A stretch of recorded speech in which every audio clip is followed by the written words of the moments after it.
Vivitar is an American company that was founded in California in 1938. The company's original name was Ponder and Best, named after its founders Max Ponder and John Best. Sometime in the 1960s, they decided to rebrand and switch the name to Vivitar. The company designed numerous lenses in the decades that followed, but never actually made any of them.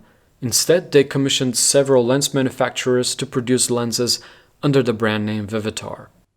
In this case, the lens we're discussing today was made by Komine, a third-party lens manufacturer from Japan. And in fact, all Vivitar lenses with serial numbers that begin with 28 were made by Komine. I found my copy of this lens on eBay for $27. The optical design of this lens consists of 7 elements and 7 groups. Aperture ranges from f2.8 to f16 with click stops in between. The diaphragm is made of 6 rounded aperture blades. This lens accepts filters with 49mm diameter. It weighs 191 grams. On the back, my copy has Canon FD mount, but this lens can be found with several other mounts such as Minolta MD, Pentax K, Olympus OM, and others. I use just a cheap FD to NEX adapter so I can use this lens on my Sony camera. Minimum focusing distance from your subject to your film plane or sensor is 23 centimeters.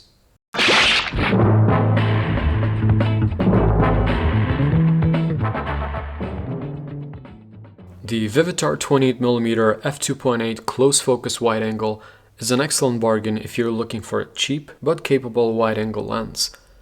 I like taking it with me on walks and hikes because its close focusing capability comes in very handy when I want to get near my subject for a close-up shot, but I can also shoot big open landscapes with its wide angle of view whenever the opportunity presents itself.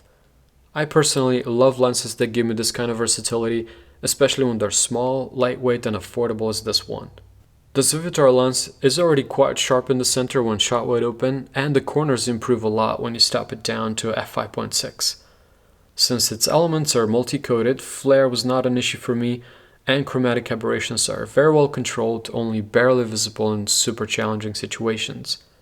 Wide-angle lenses are usually not known for their bokeh, but this lens was a nice surprise. I personally enjoyed shooting it wide open because the bokeh has a very interesting look and it renders out of focus blur in a really pleasing way. It also produces excellent colors that are very true to the colors in reality. Even though this lens was made by a third-party manufacturer, it was built extremely well with an all-metal construction and very sturdy feel.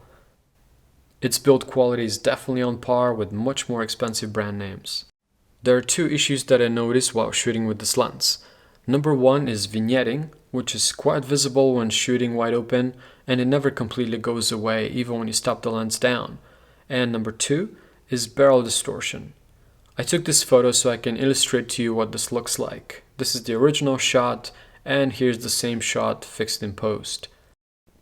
Both the vignetting and the barrel distortion can be fixed, but if you're planning on shooting mostly interiors or architectural photography, this lens might not be the right fit for you.